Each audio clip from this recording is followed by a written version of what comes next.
दिन में सपने। एक गांव में एक लड़की अपनी माँ के साथ रहती थी। वो लड़की मन की बहुत चंचल थी, अक्सर सपनों में खो जाया करती थी। एक दिन वो दूध से भरा बर्तन लेकर शहर जाने की सोच रही थी। उसने अभी माँ से पूछा, माँ मैं शहर जा रही हूँ, क्या आपको कुछ मंगवाना है? उसकी माँ ने कहा, मुझे कुछ नहीं चाहिए, हाँ यह दूध बेचकर जो पैसे मिले उनसे तुम अपने लिए चाहो तो कुछ ले लेना। वो लड़की शहर की ओर चल पड़ी। चलते चलते वो फिर सपनों में खो गई। उसने सोचा कि ये दूध बेचकर भला मुझे क्या फ़ायदा होगा, ज़्यादा पैसे तो मिलेंगे नहीं, तो मैं ऐसा क्या करूं कि ज़्यादा पैसे कमा सकूं। इतने में ही उसे ख्याल आया कि दूध बेचकर जो पैसे मिलेंगे उससे वो मुर्गियां खरीद सकती है। वो फिर सपनों में खो गई। दूध बेचकर मुझे पैसे मिलेंगे तो मैं मुर्गियां खरीद लूँगी। वो मुर्गियां रोज़ अंडे देंगी। इन अंडों को मैं बाजार में बेचकर काफ़ी पैसे कमा सकती हूँ। उन पैसों से मैं और मुर्गियाँ खरीदूंगी, फिर उनके चूजे निकलेंगे, उनसे और अंडे मिलेंगे। इस तरह तो मैं खूब पैसा कमाऊंगी। लेकिन फिर इतने पैसों का मैं करूंगी क्या?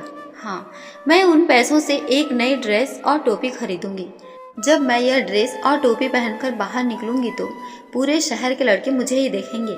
सब मुझसे दोस्ती करना चाहेंगे, पास आकर हाय हेलो बोलेंगे।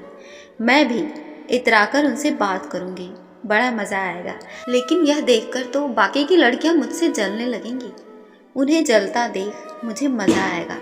मैं उन्हें घूर कर देखूंगी और अपनी गर्दन इस तरह से स्टाइल में झटका कर आगे बढ़ जाऊंगी। यह कहते ही उस लड़की ने अपनी गर्दन को जोर से झटका और गर्दन झटकते ही उसे सामने रखे एक पत्थर से ठोकर भी लग गई और दूध से भरा बर्तन तो उसने सिर पर रखा था, नीचे गिरकर टूट गया। यह देख वो सदमे में आ गई और उसकी तंद्रा टूटी। मायूसी होकर वो गांव लौटी। उसने अपनी माँ से माफ़ी मांगी कि उसने सारा दूध गिरा दिया। यह सुनकर उसकी माँ ने कहा, दूध के गिरने की चिंता छोड़ो, लेकिन एक बात हमेशा याद रखो कि जब तक अंडे न फूट जाएं, तब तक चूजे गिनने से कोई फायदा नहीं। माँ की हिदायत और इशारा दोनों उसको समझ में आ गया। उसकी माँ यही कहना चाहती थी कि जब तक हाथ में कुछ हो नहीं, तब तक उसके बारे में यूं ख्याली पुलाव नहीं पकाना चाहिए। दोस्तों, इस कहानी से हमें यह शिक्षा मिलती है कि ख्याली पुलाव पकाने से कोई फ़ायदा नहीं। दिन में सपने देखकर उनमें खोने से कुछ नहीं होगा। अगर सच में कुछ हासिल करना है तो हकीकत में मेहनत करो।